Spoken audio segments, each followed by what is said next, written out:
Olá, meus amigos. Depois dos sacramentos da iniciação cristã, vamos agora abordar os sacramentos ao serviço da comunhão. São os sacramentos do matrimónio e da ordem. Todos nós somos chamados a uma missão e a dar o nosso contributo ao serviço da Igreja, dos outros e do mundo. São dois sacramentos complementares, com a sua dignidade própria, pelos quais Deus nos chama, nos consagra e nos envia a sermos a sua presença e seu testemunho com a nossa vida. Vamos hoje falar do sacramento do matrimónio, relacionando, como é habitual, a experiência humana com a experiência da fé. E por isso mesmo nós não podemos falar do matrimónio sem falar de amor. Não há nada tão humano e ao mesmo tempo tão divino como o amor. Amar e ser amado é uma experiência fundamental da nossa vida e uma daquelas dimensões essenciais da nossa existência. Por isso, também rodeamos as nossas manifestações de amor com rituais e significados muito especiais. O amor é aquilo que nos faz dar a vida por alguém. Não é apenas um sentimento, mas vive de emoções, de sentimentos, de atitudes, de decisões, de compromisso, de entrega. O amor é aquilo que nos faz mais humanos e mais do que humanos. É por isso que o amor tem uma dimensão transcendente, religiosa até.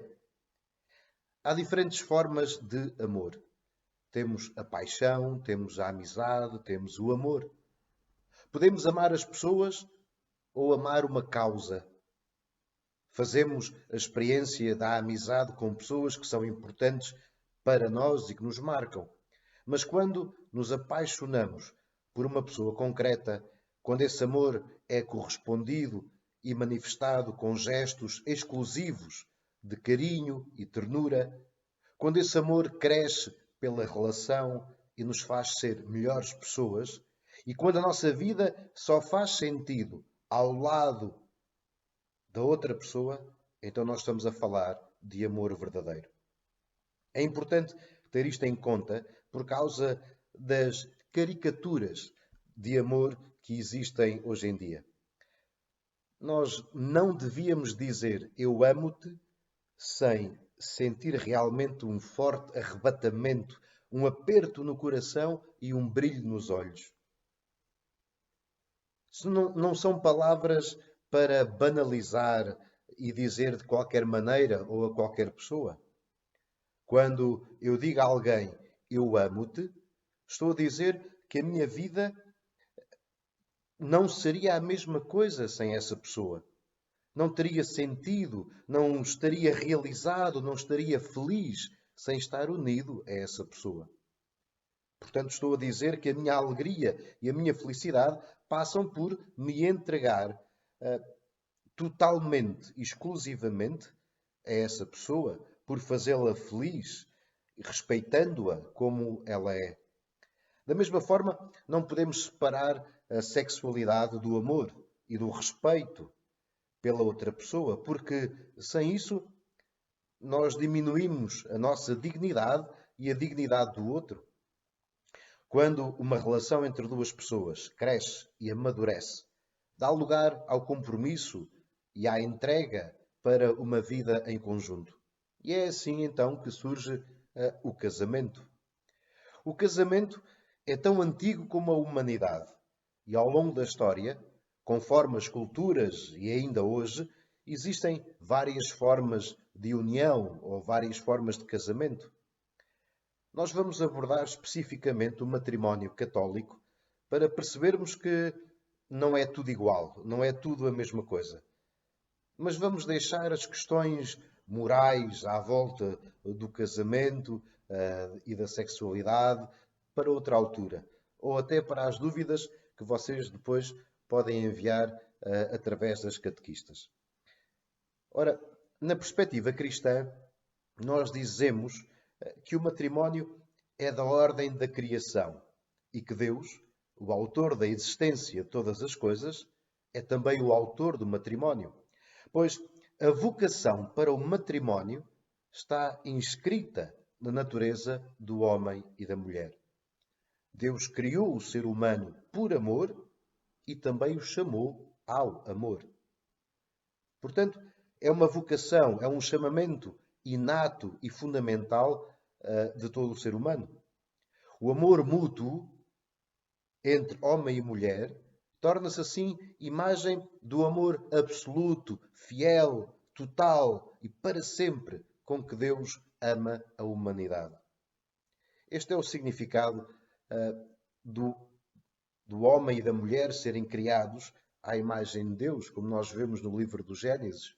Deus criou o ser humano à sua imagem. Ele os criou homem e mulher.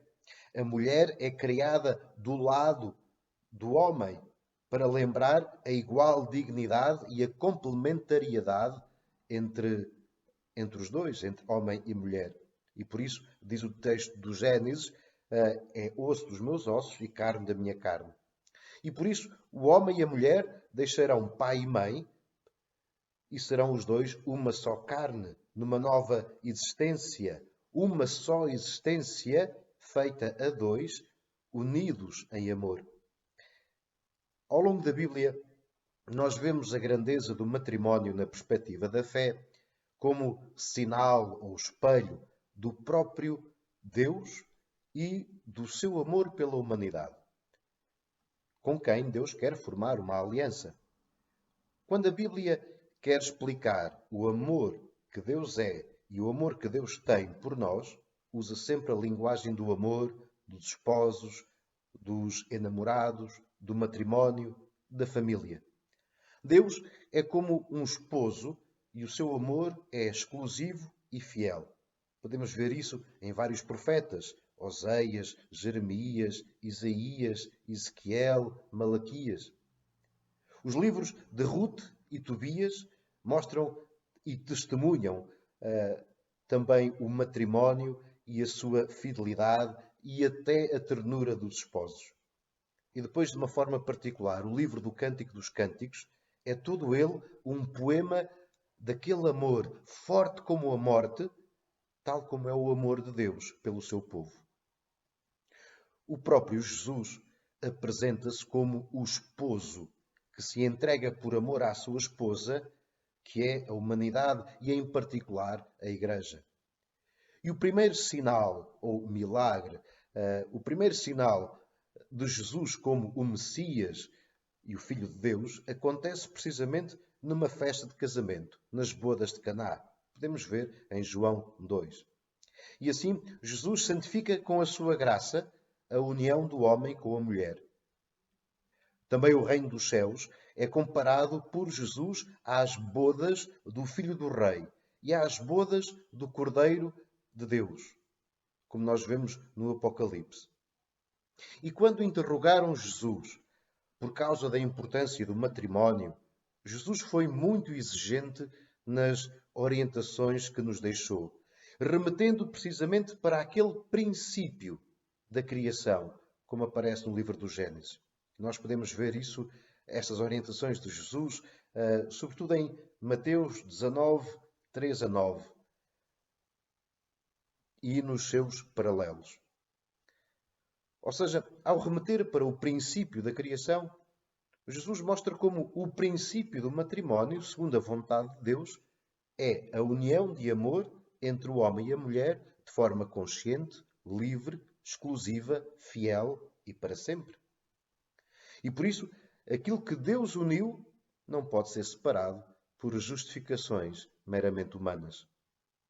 Mais tarde, São Paulo, com a linguagem do seu tempo e da sua cultura, explica como o matrimónio é uma escolha de vida em que o marido e a esposa se santificam mutuamente e que são sinal visível do amor com que Jesus Cristo amou a Igreja até à sua entrega na cruz. E podemos ver isso, sobretudo, em Efésios 5. Por isso, Jesus é o fundamento do sacramento do matrimónio, segundo a nossa fé. E, portanto, se nós queremos ter uma imagem do amor de Deus pela humanidade e do amor de Cristo pela sua Igreja, nós olhamos para o casal unido em matrimónio e origem de uma nova família. O sacramento do matrimónio realiza-se entre um homem e uma mulher batizados, conscientes e livres, que exprimem publicamente o seu consentimento. Eu recebo-te a ti, por minha esposa ou meu esposo, e prometo ser-te fiel, amar-te e respeitar-te na alegria e na tristeza, na saúde e na doença, todos os dias da minha vida. É isto o consentimento que faz o matrimónio. Apesar de o matrimónio não se reduzir à celebração, porque é uma forma de vida, os seus elementos, os elementos da celebração, mostram o significado da missão a que os esposos são chamados como forma de vida no seguimento e testemunho de Jesus Cristo. Os ministros do sacramento são os próprios noivos que manifestam, diante de testemunhas e do padre que é testemunha da Igreja, manifestam o seu compromisso de amor e fidelidade a partir da sua fé em Cristo, que abençoa o seu matrimónio. As alianças trocadas são sinal dessa aliança de amor entre os esposos e da aliança que Deus faz conosco em Jesus Cristo. Essa aliança de amor pede fidelidade e exclusividade na entrega total um ao outro em todos os dias e todas as circunstâncias. E o compromisso público mostra a dimensão social do matrimónio e da família, e protege aquele sim que é trocado entre os noivos na celebração em ordem ao bem e à realização pessoal de cada um e à geração e educação dos filhos. O sacramento do matrimónio dá origem, portanto, a uma comunidade de amor indissolúvel, numa unidade de vida que sabe respeitar as diferenças, como é próprio do amor que se faz entrega e que não pretende possuir o outro de forma egoísta. Não há matrimónios nem famílias perfeitas, porque não há pessoas perfeitas. E nós não controlamos tudo no nosso futuro. Mas o desejo manifestado entre as pessoas que se casam mostra que o amor verdadeiro não funciona a prazo. Implica ousadia e risco, sim, mas é a certeza, é a confiança de que aquelas duas pessoas estarão juntas em todas as circunstâncias e desafios. E é isso que significa o para sempre, que às vezes mete tanto medo aos mais novos. De facto, adiar o compromisso indefinidamente ou optar por uniões informais por causa do medo ou por causa de outras razões, se pode mostrar falta de maturidade pessoal e pode mostrar também falta de confiança na outra pessoa. O matrimónio católico é uma união com Deus no meio e ele compromete-se e sustenta o amor dos esposos. Não se trata de uma magia que garante o sucesso do casamento. E por isso é que é necessário uma boa preparação e muito diálogo entre as duas pessoas, entre os noivos, acerca das suas convicções. É com Deus no meio. É pela fé. Como todos os sacramentos que implicam a fé e que alimentam também a fé. Por isso, não se casa pela Igreja porque é mais bonito ou porque é tradição. É preciso que a fé em Jesus ilumine o amor das duas pessoas para que o matrimónio seja um caminho de santidade e uma missão de tornar visível, a partir das coisas simples e cotidianas, tornar visível o amor com que Cristo ama a sua Igreja e continua a dar a vida por ela. O matrimónio, fundado no amor e na fé em Cristo, exige o respeito sagrado pela outra pessoa na sua totalidade, na sua dignidade, e implica também a abertura à geração de uma família. Por isso é que a sexualidade faz parte dessa entrega ao outro por amor e no respeito pela sua dignidade. O matrimónio vive de amizade, de companheirismo, de ternura e de carinho, de diálogo e compreensão, de perdão e de sacrifício, de procurar o bem do outro porque o amo, de aceitar com realismo os limites, as imperfeições e os desafios. Implica também a vontade de crescer juntos e amadurecer nesse amor consagrado e abençoado por Deus. De cultivar a solidez da união entre marido e esposa, aconteça o que acontecer e apesar da idade. Deixo-vos como desafio perceber quais é que são as características do amor. Quando nós estamos a falar de amor, estamos a falar de quê? É muito importante nós sabermos isso. Deixo-vos o desafio de pegarem na primeira carta aos Coríntios, capítulo 13, versículos 4 a 7. O hino ao amor, de São Paulo. O que é para ti o amor? Será que tu te identificas com essas características que aparecem nesse texto? O que é para ti o amor? Olha para a tua família, olha para os teus pais, olha para os casais que tu conheces, olha para o teu namoro, ou para os namoros, ou para o namoro que já tiveste. O que é para ti o amor? E depois faz um exercício engraçado. Nesse texto, onde está a palavra amor ou caridade, mete a palavra Deus. E vais ver o que é que fica. Até à próxima.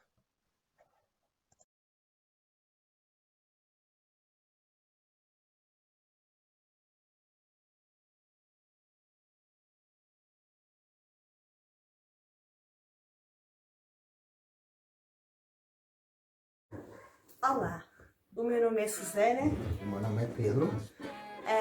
Somos um casal que estamos juntos desde o ano 2000, casámos no ano 2000, portanto fazemos agora 20 anos de casados este ano, parece uma eternidade. Bom, pediram que viéssemos dar aqui o nosso testemunho de matrimónio. Em 20 anos é normal, nem tudo são rosas, não é? Mas vimos aqui de coração aberto para contar a nossa história. Sempre tive um caminho ligado à religião, estudei no Colégio de Santa Maria desde os meus 3 anos que entrei para a creche e saí com 16 anos, portanto sempre tive assim, uma vida muito ligada à religião. Pronto. E portanto muitas vezes no meu percurso pensei qual seria o meu caminho, como toda a gente pensa, não é? Qual será o nosso caminho melhor, se será a vida cá fora, a vida religiosa, o quê? E ligada à religião, mesmo estando sempre em pleno contacto com irmãs, com padres, sempre percebi que poderia ser por ali o caminho. Mas Deus não quis que assim fosse. E como tal, quando saí do colégio, acabei por ir para a escola, namorei bastante, tive muitos amigos, diverti-me muito e a vida começou a correr de uma forma normalíssima, como corre a vossa. Entretanto, o Pedro pode contar também a parte dele. Eu sou lisboeta, lá a vida é um bocadinho diferente, é mais movimentada, porque os meus pais me batizaram-me no caminho e não fiz catequese, não fiz nada neste sentido, afastei-me muito da igreja, portanto, vim para Torres Novas com 13 anos, onde também fiz o percurso normal de um jovem, namorei muito e conheci a Susana. E conhecemos. Partindo do ponto em que nos conhecemos, namorámos 5 anos, deu bastante bem para nos conhecermos, para percebermos se era realmente isto que queríamos ou não, e decidimos casar. E porquê casar? E por que não nos juntarmos? Porque achámos que, assim, primeiro porque eu sempre fui ligada, como disse, à religião, mas o Pedro não era, portanto poderíamos ter optado por essa via. Mas para mim não fazia qualquer sentido juntarmos, e então também em termos de familiares era muito complicado também partirmos por esse ponto. Então decidimos casar. Antes do casamento, um bocadinho antes, é claro que durante o percurso em que namorámos, eu era escoteira e sempre fui escoteira, afastei-me durante um tempo, mas entretanto regressei. E foi para mim complicado desagarrar-me um pouco do escotismo, mas sabia que o Pedro muitas das vezes tinha a questão de achar que aquilo era tudo, mas porque é que andávamos escoteiros e que aquilo era uma seca e que até gozava um bocadinho com a farda dos escoteiros e tudo, portanto. E acabámos sempre por... eu andei ali um bocadinho sem perceber o que é que havia de fazer, mas depois também, seguindo os passos dele, também gostava dele, não é? E como tal, acabei por me deixar um bocadinho da parte da religião e depois um bocadinho não perdi a fé, mas pus sempre um bocadinho a religião de lado. Foi quando então saí dos escoteiros, foi quando então nos casámos e entretanto nasceu a nossa primeira filha, a Beatriz, e foi ela que em alguma parte de toda a nossa história também marcou um bocadinho a presença de Deus. E porquê? Porque a Beatriz teve um problema à nascença e foi complicado. Poderia ter ficado com sequelas graves e numa altura no hospital lembro-me de ter pedido muita ajuda a Deus. Pedi realmente muita ajuda para que Ele nos ajudasse a ultrapassar aquele momento. E na altura, se não existia a tal fé, então o que é que existia? Afinal a semente estava lá, porque só faltava era ser regada, porque a partir dali tudo mudou. Até o Pedro, lembro-me de estarmos no hospital e do Pedro ter saído numa altura a chorar para a rua, para o corredor, e ter chegado e ter dito que tinha estado a pedir ajuda a Deus. Portanto, ele realmente há ali uma luzinha e há ali qualquer coisa que nos faz segui-lo. Após esta situação da Beatriz, começámos não a ligar-nos extremamente à igreja, mas começámos de passinho a passinho a querer voltar um pouco a comer desta fé, ao fim e ao cabo. E então, porque a fé não existe porque a gente quer que ela exista. É uma coisa que vai acontecendo e se nós a cultivarmos ela vai dando frutos. E então foi então que depois nasceu a Francisca. A partir daí as coisas continuaram sempre no nosso caminho na igreja. E o Pedro, em determinada altura, quando as meninas foram para os escoteiros, porque eu assim o quis e ele também concordou.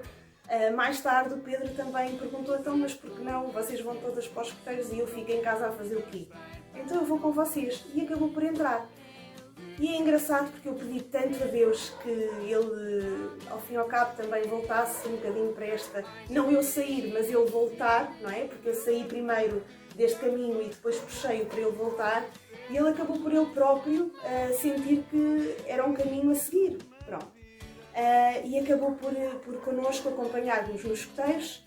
E é incrível quando eu lembro-me perfeitamente de uma vez ele ter chegado a casa a dizer, olha, eu para ser escoteiro tenho que fazer o crisma, se calhar vou ir para a catequese e vou fazer o crisma.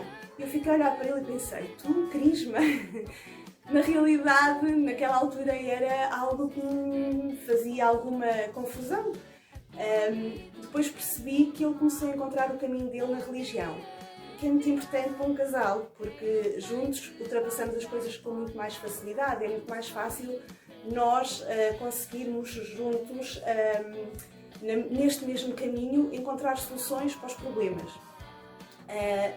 Entretanto, muitas coisas vão acontecendo e que nos vão dando percebemos em algumas coisas que Deus está ali, que Deus existe e que está connosco, porque nem tudo são coisas boas na nossa vida, não é? Acontecem a todos, mas o que é certo é que tudo o que nos acontece muitas das vezes é para nos dar uma lição e existe sempre, quando Deus está, nós conseguimos sempre encontrar o caminho mais fácil, a solução mais fácil para resolver o problema. Existem alguns, dentro do matrimónio, existem algumas coisas que nós seguimos, que é o respeito, a lealdade, a amizade, a compreensão, e juntos conseguimos com estes com estes objetivos, o caminho, conseguimos juntos ultrapassar obstáculos. E hoje em dia é muito interessante nós conseguirmos fazer orações em família, mesmo na quarentena, não faltamos a uma missa, é muito, muito raro fora da quarentena. Acontecia muito raramente, mas agora não acontece. Portanto, estamos mesmo, vimos a Eucaristia, assistimos a algumas orações que existem. Portanto, é interessante nós podemos fazer este caminho em família, e não só também nós os dois, mas depois também na nossa própria família, com a Beatriz e com a Francisca. Sendo que elas neste momento estão no mesmo caminho, e eu espero que Deus também lhes dê essa luzinha, e quando encontrarem alguém que sigam este caminho, porque é um caminho. Não é por ser mais fácil ou porque seja um caminho que garanta a felicidade, é um caminho que a gente consegue perceber aos poucos que com ele é mais fácil ultrapassarmos os nossos problemas. E tendo fé, cultivamos mais fé ainda, portanto, cada vez que a gente mete uma sementinha, é bom ver depois o fruto que ela traz, não é? Bom, acho que já me alonguei muito, eu e o Pedro. E o Pedro quase não falou nada, mas pronto, eu falo por ele. Queremos apenas dizer-vos que estamos cá sempre para iluminar estes caminhos com Deus. Queremos muito que todos sejam felizes e procurem sempre no vosso parceiro alguém que vos respeite, que vos ame, acima de tudo, mas que vos respeite e que seja leal convosco. O resto, Deus preenche o vosso caminho. Tá? Um beijinho a todos.